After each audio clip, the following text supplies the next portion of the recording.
नमस्कार दोस्तों, जीके पाठशाला यूट्यूब चैनल पर आप सभी का स्वागत है। यह हमारी कंप्लीट साइकोलॉजी वीडियो सीरीज चल रही थी, जिसका यह पार्ट 38 है, जिसमें हम अल्बर्ट बांडुरा का अधिगम सिद्धांत पढ़ेंगे, सामाजिक अधिगम सिद्धांत। तो चलिए बढ़ते हैं वीडियो की तरफ और समझते हैं हमने क्या पढ़ लिया था और क्या पढ़ना भी बाकी है। देखिए, हमने अधिगम टॉपिक स्टार्ट किया था। अधिगम टॉपिक को हमने 6 सब टॉपिक्स में डिवाइड किया था। पहला है अवधारणा, फिर अधिगम के सिद्धांत, अधिगम स्थानांतरण, अधिगम वक्र, अधिगम वैकल्य और अवधारणा मानचित्रण। इन 6 सब टॉपिक्स में से पहला सब टॉपिक अवधारणा, इसके अंतर्गत हमने अधिगम के अर्थ और सोपान, अधिगम की परिभाषाएं, विशेषताएं और प्रभावित करने वाले कारकों की चर्चा कर ली थी। फिर हमने शुरू किया था अधिगम के सिद्धांत। अधिगम के सिद्धांतों के अंतर्गत हमने अधिगम के सिद्धांतों को 4 मुख्य विचारधाराओं के अंतर्गत बांटा था। पहली विचारधारा है व्यवहारवादी विचारधारा, फिर संज्ञानवादी विचारधारा, फिर है आधुनिक संज्ञानवादी विचारधारा और मानवतावादी विचारधारा। हमने जो है व्यवहारवादी अधिगम सिद्धांतों में थॉर्नडाइक, पावलोव, स्किनर, क्लार्क हल और गुथरी का अधिगम सिद्धांत समझ लिया था। फिर हमने शुरू किया था संज्ञानवादी अधिगम सिद्धांत, जिसमें कोहलर का अधिगम सिद्धांत पढ़ चुके हम, टोलमैन का अधिगम सिद्धांत पढ़ चुके। नेक्स्ट हमारा अधिगम सिद्धांत आता है अल्बर्ट बांडुरा का सामाजिक अधिगम सिद्धांत, जो हम इस पर्टिकुलर वीडियो में कवर करेंगे। तो चलिए बढ़ते हैं वीडियो की तरफ और समझते हैं अल्बर्ट बांडुरा का सामाजिक अधिगम सिद्धांत। देखिए, सामाजिक अधिगम सिद्धांत नाम से ही स्पष्ट है कि व्यक्ति जो है सीखेगा, जो सीखने की प्रक्रिया है व्यक्ति की, उसमें सामाजिक तत्वों की महत्वपूर्ण भूमिका रहेगी। यानी कि समाज का अनुकरण करते हुए व्यक्ति जो है सीखेगा। ठीक है, सामाजिक जो व्यवहार है उनका अनुकरण करते हुए व्यक्ति सीखेगा जी। इस सिद्धांत के प्रतिपादक है अल्बर्ट बांडुरा, जैसा हम जानते हैं। इस सिद्धांत के कुछ अन्य नाम भी है जो हमें ध्यान होने चाहिए। पहला नाम है, इसी सिद्धांत का अन्य नाम है अवलोकनात्मक अधिगम सिद्धांत। यानी कि व्यक्ति जो है देख कर किसी दूसरे व्यक्ति का, दूसरे प्रतिमान, दूसरे मॉडल का अवलोकन करके सीखता है। यह इसीलिए इस सिद्धांत का नाम क्या है, अवलोकनात्मक अधिगम सिद्धांत। फिर है प्रेक्षणात्मक अधिगम सिद्धांत। एक चीज हो गई भाई, अवलोकन प्रेक्षण एक ही चीज है, देखना। फिर है अनुकरणात्मक अधिगम सिद्धांत, यानी कि व्यक्ति जो है अनुकरण करके किसी चीज को सीखेगा। फिर है निरीक्षण अधिगम सिद्धांत। वही चीज आ गई, देख कर अवलोकन, निरीक्षण, प्रेक्षण, केवल लैंग्वेज का डिफरेंस है, शब्द का डिफरेंस है, अर्थ वही है। फिर है मॉडलिंग थ्योरी। मॉडलिंग थ्योरी इसलिए कहते हैं इसको क्योंकि व्यक्ति जो है आदर्श का अनुकरण करते हुए अपने व्यवहार में परिवर्तन करता है और सीखता है। तो मॉडलिंग थ्योरी इसी सिद्धांत का अन्य नाम है। फिर है सामाजिक संज्ञानात्मक सिद्धांत। काफ़ी इम्पोर्टेंट चीज़ है ये कि सोशल कॉग्निटिव थ्योरी किन्होंने दी, अल्बर्ट बांडुरा ने दी। ठीक है। फिर है निदर्शन अधिगम सिद्धांत। तो हमने देखा कि ये जितने भी जो नाम हैं यह सामाजिक अधिगम सिद्धांत के ही अन्य नाम हैं। ठीक है, अब हम देखते हैं इस सिद्धांत का कुछ मुख्य विचार जो है या फैक्ट कह सकते हैं हम इस सिद्धांत के संदर्भ में। पहला है प्रतिमान, यानी कि मॉडल। प्रतिमान क्या है, अर्थ क्या है मॉडल का, यानी कि बालक जिसका अनुकरण करके सीखता है वही क्या है, प्रतिमान है। ठीक, अब देखते हैं सामाजिक अधिगम सिद्धांत जो है, इस सिद्धांत में प्रेक्षण अधिगम यानी कि जो सामाजिक अधिगम है, अवलोकनात्मक अधिगम है, इसमें इसके 4 तत्व बताए गए हैं। वो 4 तत्व कौन कौन से हैं देखते हैं। पहला है अवधान, यानी कि व्यक्ति सबसे पहले ध्यान आकर्षित करता है। जैसे सिंपल उदाहरण लेते हैं कि कोई एक्टर है, ठीक है, यदि कोई एक्टर है तो एक बालक उस एक्टर को देखता है टीवी में और उसकी हेयर स्टाइल को देखता है, यानी कि अवधान, यानी ध्यान आकर्षित हो रहा है, कर रहा है व्यक्ति, बच्चा। वह बच्चा उस एक्टर की हेयर स्टाइल को देखता है और उस पर ध्यान आकर्षित करता है। ठीक है, ध्यान दे रहा है, उस पर अवधान दे रहा है। दूसरा चरण है या तत्व है धारण। अब बच्चा क्या करेगा कि जैसा एक्टर की हेयर स्टाइल थी, जैसी हेयर स्टाइल थी, उसी की जैसे हेयर स्टाइल अपने बनाने की कोशिश करेगा। ठीक है, बना लेगा वैसी हेयर स्टाइल। फिर तीसरा है पुनः प्रस्तुतिकरण। अब वह बच्चा जो है उसी हेयर स्टाइल में जो है समाज में जाएगा, अपने दोस्तों से मिलेगा, ठीक है, और देखेगा कि वो मुझे क्या रेस्पॉन्स देते हैं। यानी कि उसको अपने जो सीखी थी, उसने हेयर स्टाइल बनाना सीखा था, उसको वो रिप्रेजेंट कर रहा है, पुनः प्रस्तुतिकरण कर रहा है, ठीक है। सबसे पहले उसने ध्यान दिया कि एक्टर जो है उसकी हेयर स्टाइल कैसी थी। दूसरा, उसने धारण किया, उसको अडॉप्ट किया, जो हेयर स्टाइल थी उसको उसने अपने पे लागू किया। फिर पुनः प्रस्तुतिकरण, उसको रिप्रेजेंट किया लोगों के सामने।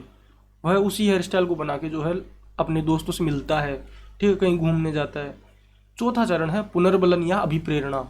अगर उसके दोस्त उसको मोटिवेट करते हैं, यार वास्तव में गजब लग रही है, सेम एक्टर की ही हेयर स्टाइल लग रही है तेरी, ठीक है, तो उसको मोटिवेशन मिलेगा, उसको रिइंफोर्समेंट मिलेगी बच्चे को, यानी कि अभिप्रेरणा मिल रही है कि यार वास्तव में अच्छी लग रही है हेयर स्टाइल।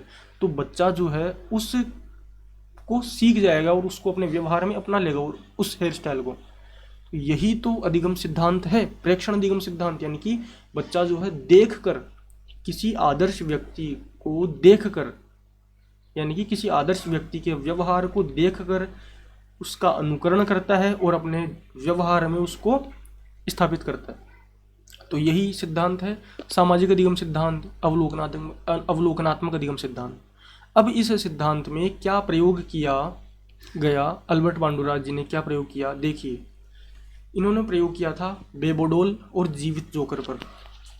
दो प्रयोग किए थे इन्होंने, एक था बेबोडोल पर और एक जीवित जोकर पर। क्या था वो प्रयोग, देखिए। इन्होंने दो समूह लिए बच्चों के।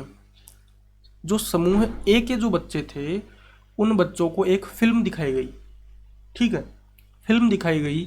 क्या दिखाया गया उस फिल्म में कि एक बच्चा जो है वो एक जोकर को काफ़ी पीट रहा है, काफ़ी लात घूंसे मार रहा है उस जोकर को, ठीक है।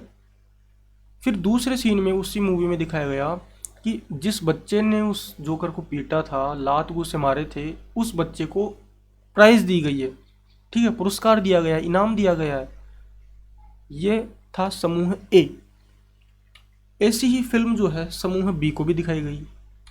समूह बी के बच्चों को भी जो फिल्म दिखाई गई, उसमें क्या दिखाया गया कि जो सीन, फर्स्ट सीन था वो तो सेम था कि एक बच्चा, एक व्यक्ति किसी जोकर को पीट रहा है, मार रहा है, ठीक है। जो दूसरा सीन था उसमें बताया गया समूह बी के बच्चों को कि उस बच्चे को डांट पड़ रही है, उसको जो पनिशमेंट दी जा रही है। यानी कि समूह ए के बच्चों को तो यह दिखाया गया कि जिस बच्चे ने उस जीवित जोकर पर आक्रामकता दिखाई थी, उसको जो है मारा था, पीटा था, लात घूंसे दिए थे, उस बच्चे को प्राइज दी जा रही है, ऐसा दिखाया गया समूह ए को। लेकिन समूह बी को दिखाया गया कि उस बच्चे को पनिश किया जा रहा है, ठीक है। अब उन बच्चों को जो है, समूह ए के बच्चों को एक जीवित जोकर के साथ छोड़ दिया गया।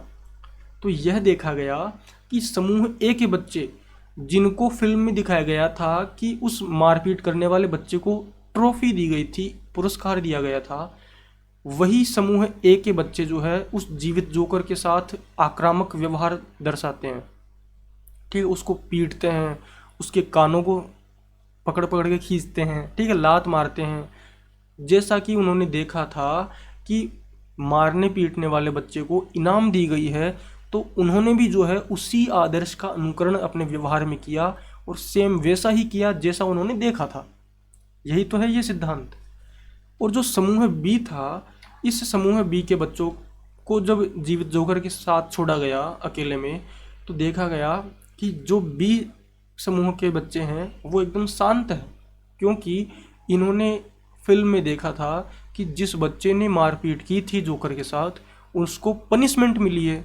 तो चूंकि पनिशमेंट ये खुद लेना नहीं चाहेंगे, तो इन्होंने जो है जीवित जोकर के साथ आक्रामक व्यवहार नहीं दर्शाया। तो यही इनका प्रयोग था, ठीक, अल्बर्ट बांडुरा का, कि हम जैसा सीखते हैं, स्टेटमेंट, गोल्डन स्टेटमेंट ये मान सकते हैं इस सिद्धांत का कि व्यक्ति जैसा देखेगा वैसा सीखेगा, ठीक है। अब इसी सिद्धांत को हम दैनिक जीवन के उदाहरणों से समझ सकते हैं। एक उदाहरण तो मैंने पहले ही दे दिया, हेयर स्टाइल वाला, ठीक है। और भी उदाहरण देख सकते हैं, जैसे कोई व्यक्ति है, जैसे सबसे पहले देखिए कि हम जो है टीवी देखते हैं, तो टीवी में जितने भी एडवर्टीजमेंट आते हैं उनमें आकर्षक जो मॉडल होते हैं ना उन्हीं को दिखाया जाता है। क्यों? क्योंकि व्यक्ति उन आकर्षक मॉडल्स, उन आकर्षक जो व्यक्तित्व के लोग हैं उनका अनुकरण करना चाहेगा और उस कंपनी के प्रोडक्ट्स को परचेज करेगा। तभी तो हमें एडवर्टीजमेंट में जो है आकर्षक व्यक्तित्व वाले व्यक्तियों को दिखाते हैं, ठीक है, ताकि हम उस कंपनी के प्रोडक्ट्स को बाई करें। क्योंकि वो व्यक्ति जो है, मॉडल जो है उस कंपनी के प्रोडक्ट्स को यूज़ कर रहा है, तो हम भी जो है उसी प्रोडक्ट को यूज़ करना चाहेंगे, ठीक है। तो यही है सामाजिक अधिगम सिद्धांत, अनुकरणात्मक अधिगम सिद्धांत, ठीक है। तो हमें जो है, हम शिक्षक बनेंगे तो शिक्षक के लिए यह सिद्धांत किस प्रकार से उपयोगी है कि शिक्षक अगर इस सिद्धांत को पढ़ता है तो उसे यह मालूम होगा कि बच्चे जो है वही सीखेंगे जैसा वो देखेंगे। तो टीचर के लिए क्या रेस्पॉन्सिबिलिटी है कि टीचर जो है खुद को एक आदर्श व्यक्तित्व के रूप में प्रस्तुत करे, ठीक है, क्योंकि बच्चे जो है टीचर को जैसा देखेंगे वैसा ही अपने व्यवहार में अनुपालन करेंगे उसका। जैसे कोई टीचर है, सपोज कीजिए कोई टीचर है, वो धूम्रपान करता है या गुटखा खाता है, तो बच्चों के सामने खा रहा है मान लो वो, तो बच्चे उसको देखेंगे कि हाँ यार टीचर जो है सिगरेट पी रहे हैं, टीचर गुटखा खा रहे हैं, तो टीचर जो है कर रहे हैं तो सही होगा, तो बच्चे भी उसको जो है अपनाएंगे।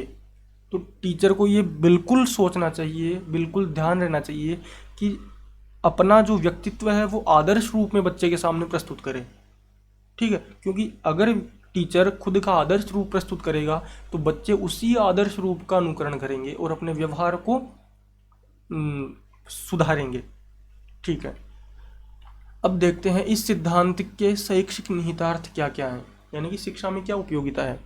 सबसे पहले व्यक्तित्व निर्माण में यह सिद्धांत उपयोगी है। बिल्कुल, बच्चा जो है अपने व्यक्तित्व, अपने पर्सनैलिटी को डेवलप करने के लिए इस सिद्धांत को उपयोग कर सकता है, क्योंकि पर्सनैलिटी डेवलपमेंट जो है व्यक्ति किसी दूसरे आकर्षक व्यक्तित्व के लोगों को देखकर ही करता है, ठीक है।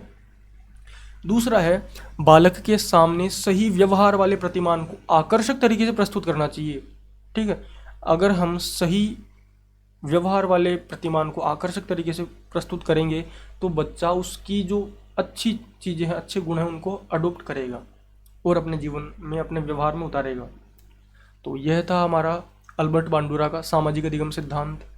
आई होप आपको अच्छा लगा होगा ये वीडियो। अगर वीडियो अच्छा लगा है तो वीडियो को लाइक एंड शेयर कीजिए, चैनल को सब्सक्राइब कीजिए। धन्यवाद। जय हिंद।